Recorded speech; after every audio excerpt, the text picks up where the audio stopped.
Welcome to Amplify, the personal brand business show. Today on the show, Bob is speaking with Rubi Zetino.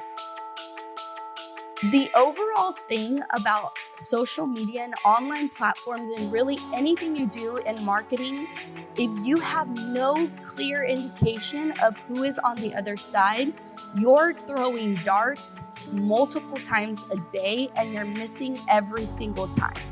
So that's why a lot of people are exhausted in their creative approaches. They're really exhausted because they're trying to throw 10 million darts out and see what hits. Hi there, and welcome back to the Personal Brand Business Show. My name's Bob Gentle, and every week I speak with incredible people who share their secrets to building, marketing, and monetizing your expertise and the mindset you need for your business to grow and thrive. As usual, if you haven't already, this is another reminder before we really get into the show. Just take a second to subscribe. And in the Apple Podcast player, that's the little, very discreet plus icon in the top right-hand corner. So this week, we're really going to get down into the weeds, or rather up into the flowers. We're going to be talking about the visual aspects of personal branding with Rubi Zetino. Rubi, welcome to the show. Thank you. I'm excited to be here. So this is a conversation that comes up often with clients because show and tell is a big part of building your personal brand. A personal brand, it doesn't exist in your head. It has to exist in the head of the other person. And we do this through words and we do it through pictures. And essentially the space that we own in the mind of the other person, that's our brand. Maybe before I get too far in, Rubi, would you maybe like to tell us a little bit about who you are, where you are, and what you do? I'm very excited, but I think if you maybe just introduce yourself first. Yes, my name is Rubi Zetino. I am an owner and brand director at Charisma Co., and we are a branding and marketing agency in Bakersfield, California. Primarily, we love to connect with leaders and innovators in their businesses, and we like to understand who they really, really are in the depths of them, what they're doing now and what they aspire to do in, say, the next 5 years. And we love to cultivate all of that conversation and help them elevate the brand's mission and purpose, and then take it into visual format. It's really all about communicating the personal brand, which is really what it's all about. Right. I mean, one of the things I love about your work is it's very stylish. You and I have a client in common. We won't talk about who that is, but everything that you put out for him is super polished. I really like it. Good. And I'm curious to know, what is it that goes into making that happen for a client? It is a lot. I think, of course, there's always this beautiful end result, but there is so much depth and process. And I always say it starts with the person, and that you know what I mean when it's this brand conversation.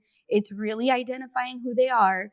This particular client, like every client we work with, we understand really what are they trying to convey? What do they actually dress like on a normal occasion? What about on an occasion where they're speaking or they're going to a certain high-end event or something?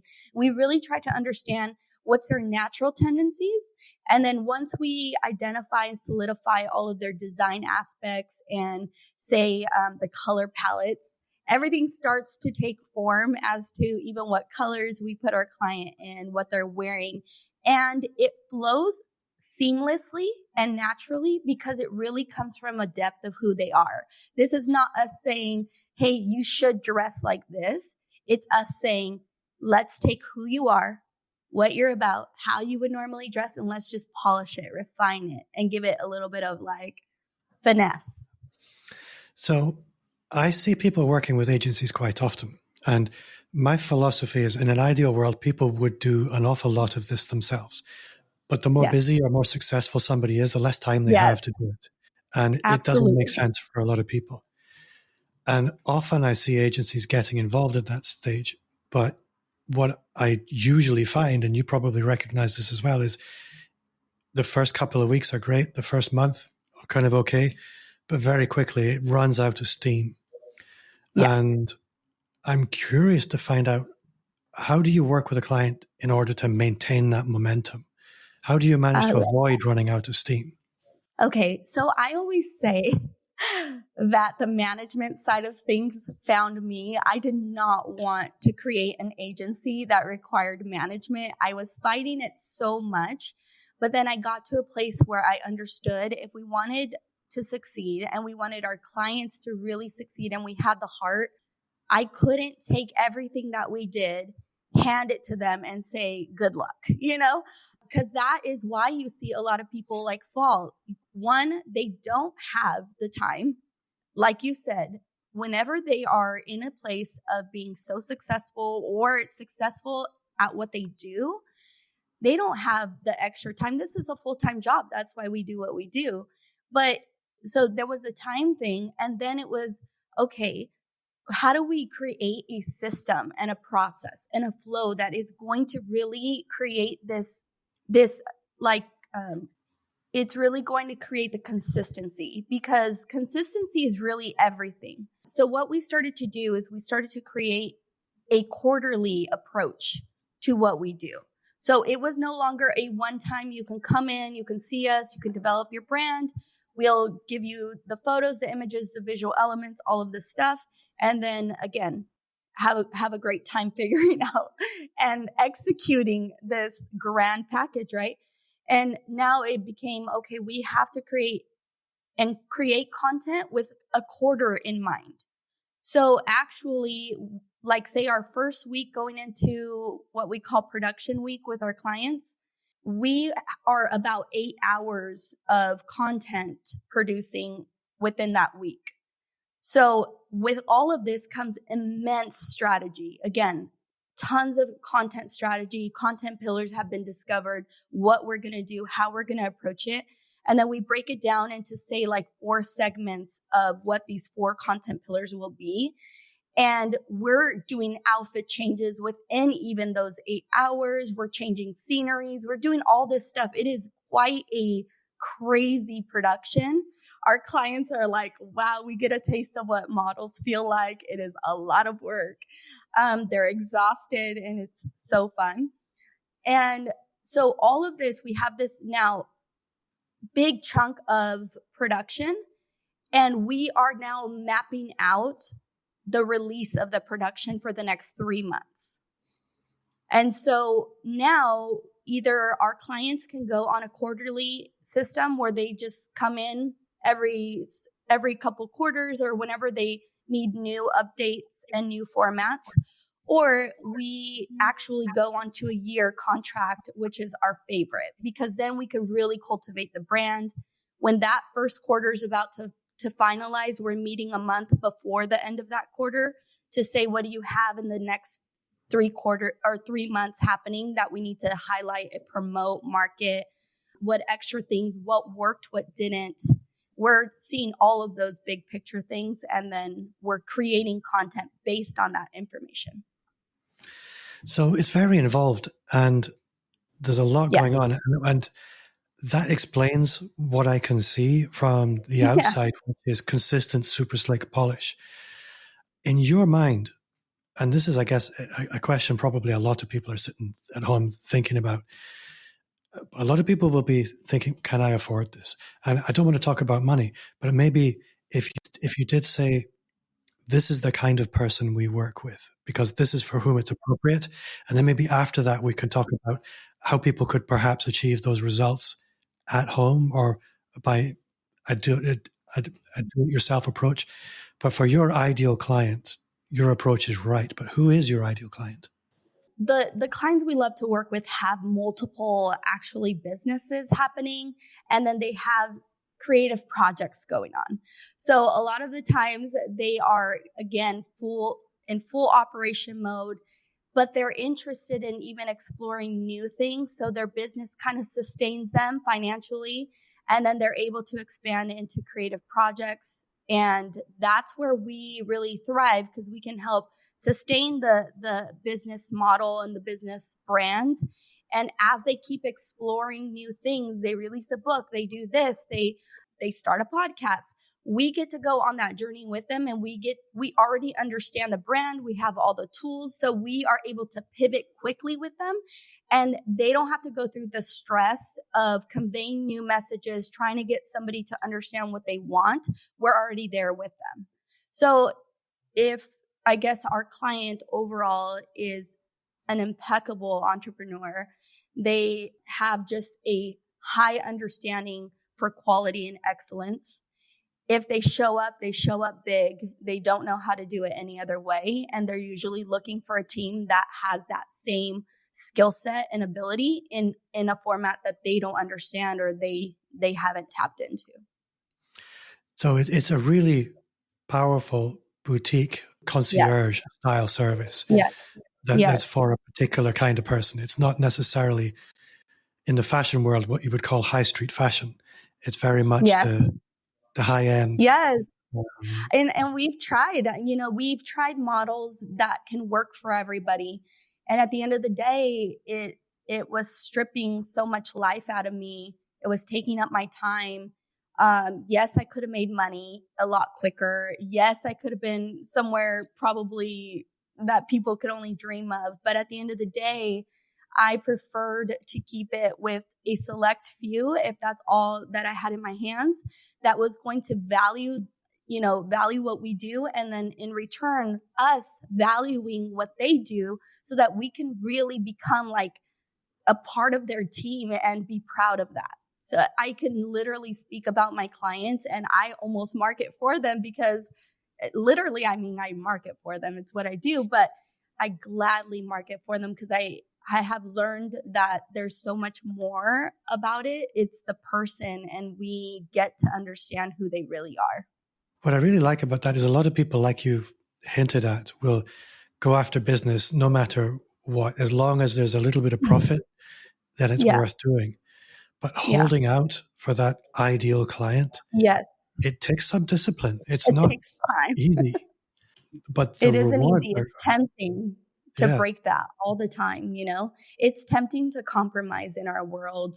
There's so many, quick, grow rich, quick solutions given now that I think it messes with your mind a little bit. You start to wonder, like, am I like missing the mark? But then you realize like, it's a cheapened process of something that you want to do. And I'm not against that because I have for example, my husband, he is an amazing, strategist and thinks about systems and processes and getting people in and out. And that he would do my business model so different.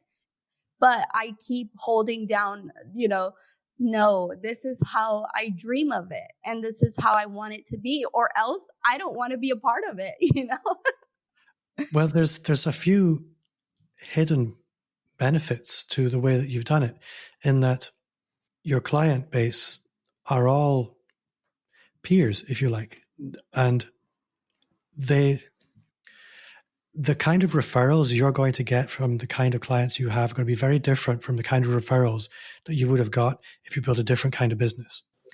So the growth potential and the network potential is completely different. And in terms of your personal brand, we're judged by the company we keep. And so when somebody's looking at referring you as an agency as opposed to anybody else who could, in theory, do the same work, you're judged very, very differently. Right. Which will be very powerful as well. Yes, I believe so. So I think what I'd like to maybe play with, if that's all right with you, is, okay, we've got the high net worth entrepreneur who has this concierge boutique service. But there's a lot of people that are not quite there yet, but you have a lot of knowledge and experience. And maybe it's worth having a conversation about how could we recreate elements of that ourselves.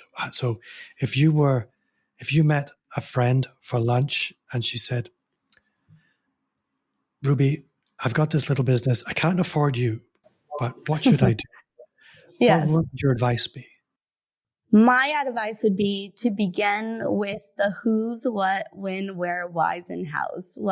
I go back to my English principles there and say, you've got to identify who you are and who you're talking to.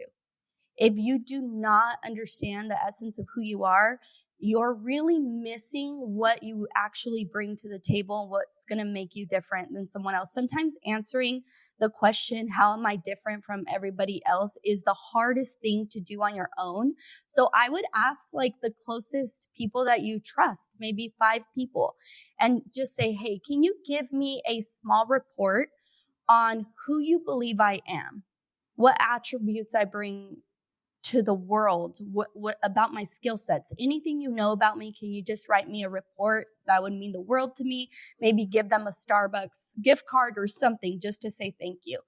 The next thing I would identify is really like, who is your business or your service or product for? And again, this can be really mind-boggling, but if you really get down to the nitty-gritty of, I always say it like this, by this time, you've probably experienced a couple of clients. Think about the kind of client or the client that if you had 10 more of them, work would feel like a bliss, right? So think about their attributes. What are some significant personality traits? What might they do on a Saturday? Do they have kids? Do they not have kids? Because those conversations, are they married? Are they not? Again, the overall thing about social media and online platforms and really anything you do in marketing altogether, if you have no clear indication of who is on the other side, you're throwing darts multiple times a day and you're missing every single time. So that's why a lot of people are exhausted in their creative approaches.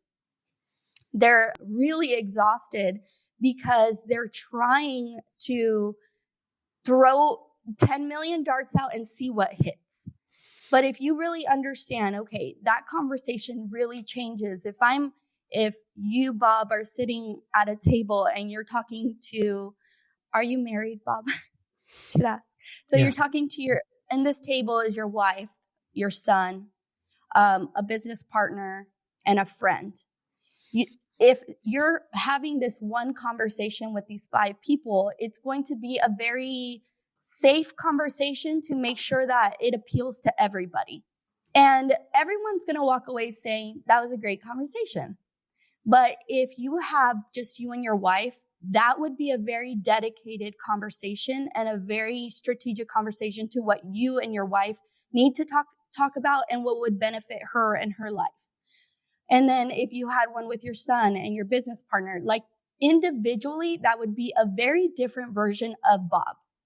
Yeah. But collectively, you're becoming very surface version of Bob. So that is what we're missing so often in our Instagram approaches, our social media approaches. Like anytime we speak, we do not have a clear indication of who's on the other side, and we're trying to talk to everybody, and we're coming out very surface level. But if you know who's on the other side, you can have rich daily conversations and hit the target every time.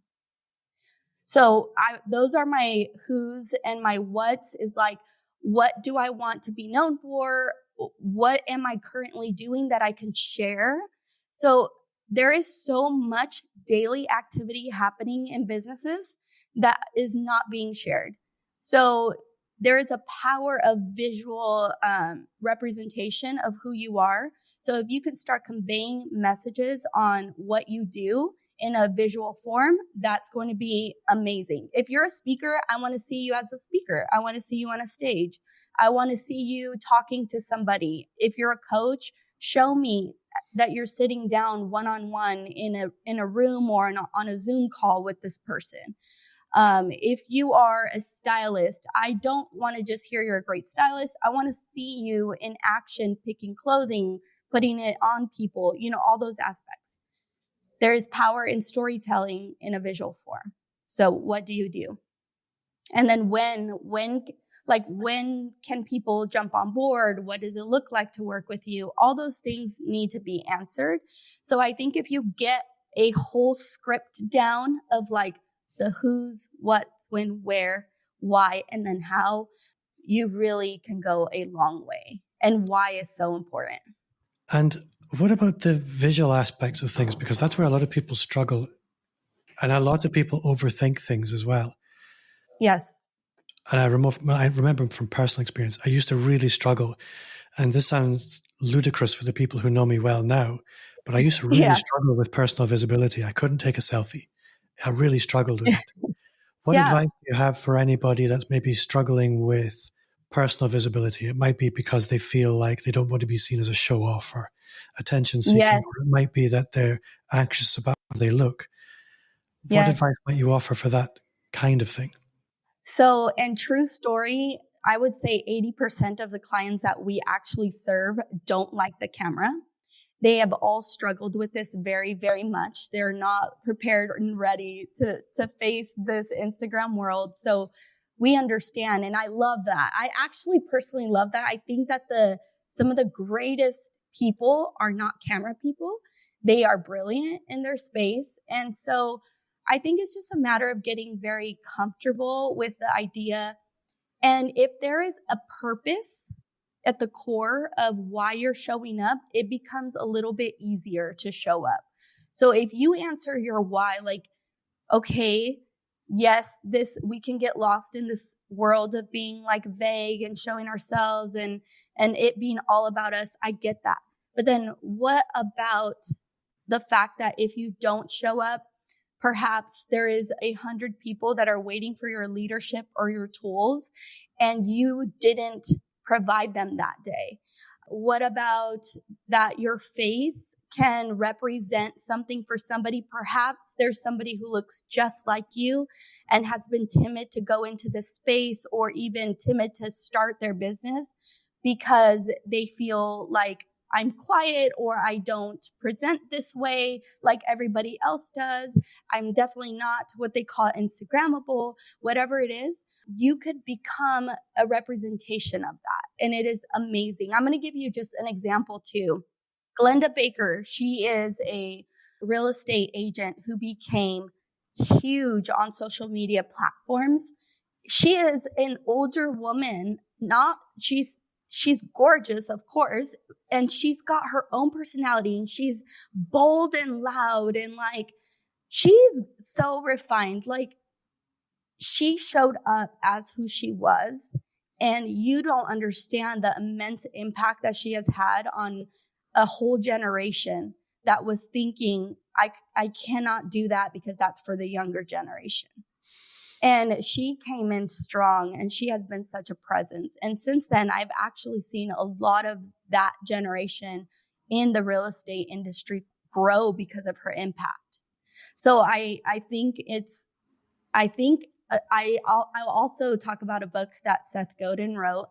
I love Seth Godin. He's just genius, but he actually talked about it. I think it was in Lynchpin. Oh, I'm going to mix up the books. Anyways, he talked about,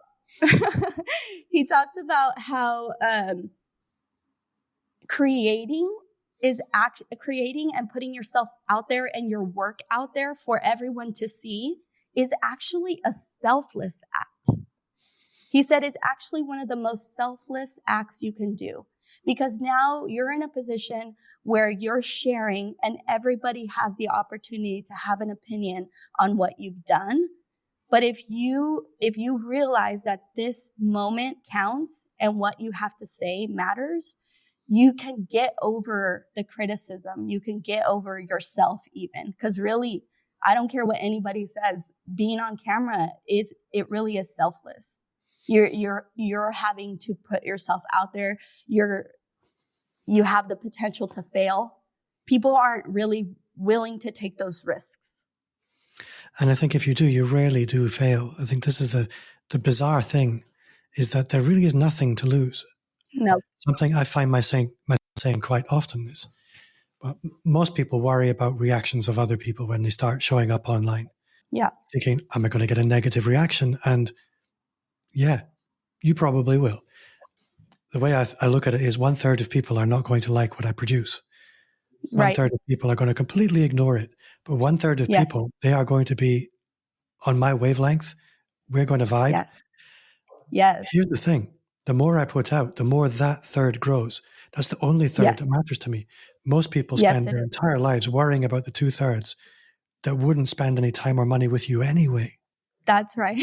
That's right. And you want to know one of the most bizarre things that I've actually come to terms and understanding, like as we're taking clients through, as doing it myself, it's actually your family and close friends that actually have the hardest time at first watching you do this. It is really hard, I think, for somebody. So, obviously when we go through these processes, we're identifying where our client is, most importantly, where they want to go.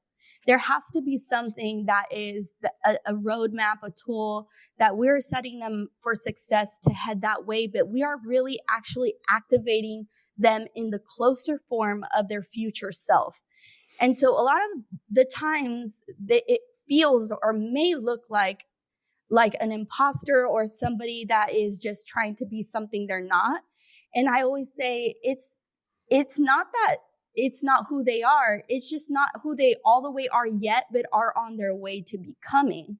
Yeah. And so they have to really show up as that person and commit to that future self. And the crazy things happen is that 5-year goal becomes 2 years because they activated it and they made it a visual reality for other people and themselves.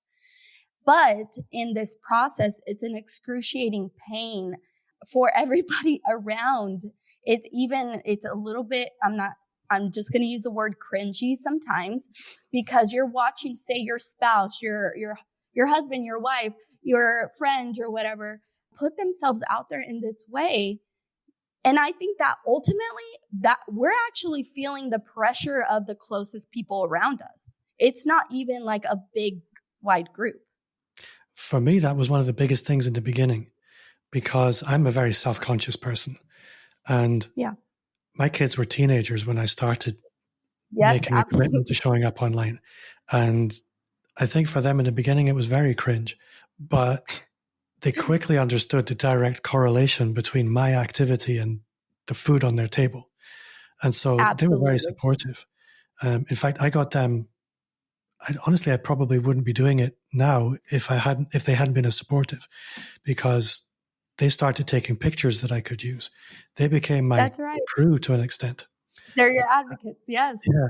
And I met my son's partner's parents for the first time.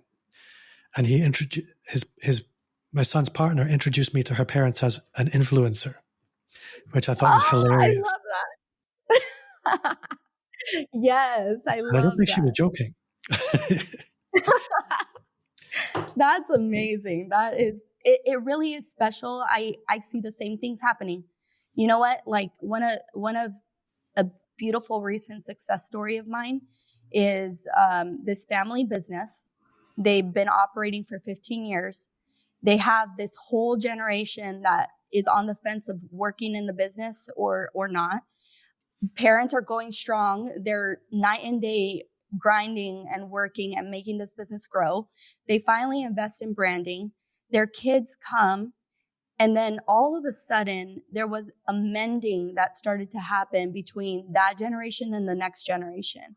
And all of a sudden, their parents' goals, ideas, plans, became something they honored and respected. And then the commitment on the children's side to level up the business and come in and really grow everything together, they have been unstoppable as a team, as a force, ever since the branding process. And that's what's incredible to me, because I feel like there's so much of those similar stories now where there are kids that are finding some form of interest correlated with what their parents are doing, but maybe not in the same format. And this kind of new direction of really branding and marketing, setting yourself apart, creating visual form that really conveys the message, it starts to bring it into reality and into a way that the next generation can receive it. And they now take pride and they also join and take action.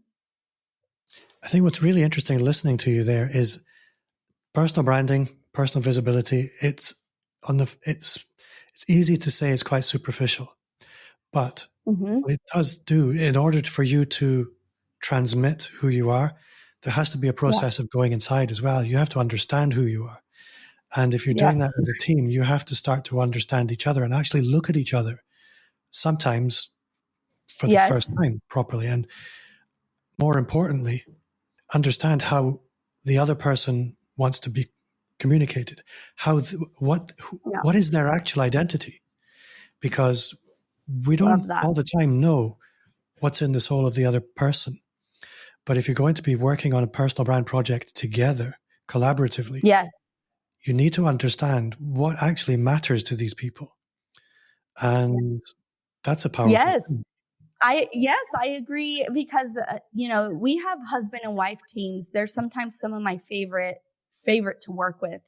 I always say, even in a situation where, say, the husband or wife is not a part of the actual forefront of the business, they're a big part of decisions and collaboration. But in this situation, we have direct husband and wife teams, and it's been like incredible to see what you're saying is that through this process, there's also like a defining factor of what makes each of you so special in this business and what makes it spark together, and then there's a sense of respect and where for each other that maybe was gone for a little while, because all of a sudden they're going, okay, here's this other person outside of us. Everybody laughs and says our branding sessions are like therapy, because sometimes they can be, depending on the season they're in, what they're going through in their real life. This is why I love what we do. We don't just hit on business, because there's so much personal aspect. I am the person that says, okay, what's really going on? Like, are you on opposite sides of the spectrum? Why? Like, what happened this week? Are you okay? Should we talk about that before we talk about this? Because this is not going to work unless we talk about this, So it's been really powerful to kind of build that trust with my clients that they can be completely authentic in this branding space, which is mind-blowing every time. So I'd like to touch on your own personal brand journey a little bit. And I guess what that's looked like for you. What does your own content practice look like? How do you make sure that you don't just put the clients first, but you actually manage to do this for yourself? Because I can imagine that's not quite so easy.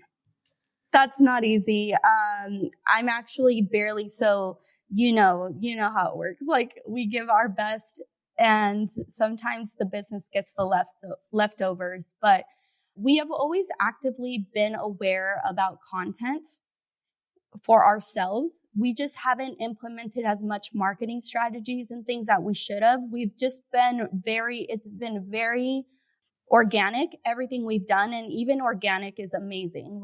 So we've seen great results. My feeling of success is that we get the right people in here, and that's a level of success for me. But how do we do this? Recently, we're putting a lot of effort, but I think it was timely. I think time is everything. I'm okay with where we are picking up now, because it took a good 2 years just to establish what we would be, and just to keep going back to the drawing board, making adjustments based on how the clients were working, how it wasn't. There was a lot of team dynamic things that were going on. There's a lot of back house things that were really happening that I didn't feel all the way ready to say, okay, next move, next shift. We were in a building stage, crucial building stage. Well, I think as well, one thing is, a business like yours is not easy to get right. And I know this from experience. So really getting the processes locked in is the most important thing. The other side of it is personal branding. It doesn't have to be all about what happens out there, visible on social media for everything. Branding is about relationships. The branding in its essence is the connection between two people and the flavor of that connection. And got that with your clients refer. Mm-hmm. That is a powerful brand. Now you understand it like you've done for the clients. Yeah. Now it makes sense to come out and communicate it. Yeah. It's funny you say our clients refer. Really, like our clients they're selfish with us. They actually say, we don't want anybody to take you from us. So it's really a beautiful thing. I love the clients we work with like that. Like you said, though, it became very important that we are fulfilling what we say we're going to fulfill. And there's just a lot of trial and error. Now I'm so excited because now I am transitioning into we revamped and redeveloped our website. So that's about to be coming out here shortly in the next couple of days. We have added podcast. So now I'll be podcasting. I already have 6 videos recorded and ready to go. And then YouTube will launch as well. So a huge shift for us in-house. And I already see just in the short amount of effort that it's already doing something impactful. But I cannot wait for this like next whole year as we just go really crazy on some efforts. Well, I can't wait to see what happens. And I think we're going to have another conversation sometime because there's so many places I could go that I haven't gone and we just don't have the time. Yes. If people want to find out more about you, Ruby, or they want to find more about Charisma, where can they do that? How can they get in touch with you? So you can see us on the daily, literally, on Instagram at charisma.co, CHARIZ as in zebra, MA.co. We are active. We love to show up. We love to talk. We love to communicate with you guys and just bring you up to speed on what's happening day to day. And then you can find us on our website, and in a couple of days, by the time the video's out, you'll have our website will be good to go. You'll be able to connect with us, communicate, get on our email list. I talk to our subscribers pretty often, and there's a lot of juice there. So www.charisma.co. And Ruby, before I let you go, what's one thing you do now that you wish you'd started 5 years ago? One thing I do now, I wish I started 5 years ago, was take care of myself. I'm really big. I'm a mom. I'm a wife. I'm a business owner. In all those aspects, a huge giver and participator, and I love to be present in all of them. And so I would lose a sense of myself, or I was always last, or never even on my list at all. And so over the last year and a half, I've gotten some coaching. So I've done one-on-one coaching, which has been incredible. Sometimes you just need that outside looking in perspective, people to ask you why you're doing what you're doing, people to stop you and say, why did you choose to do that? All of those conversations go a long way. So I'm personally investing in myself, and then taking time. I'm back in an active state, going to Electric Cycle, which is a cycling studio here.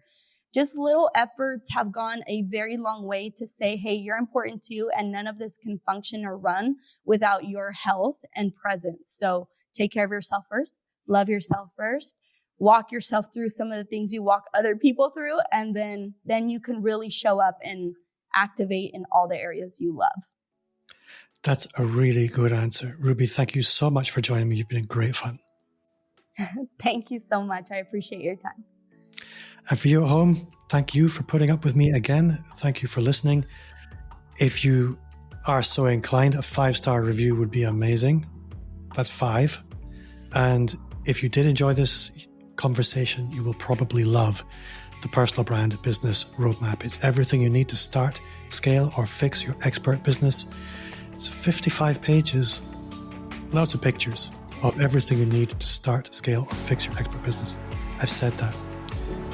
Ruby, it's late. I'm tired. Had a long day. Thank you everyone for listening. I will see you next time. Thank you. You have a great night. Bye.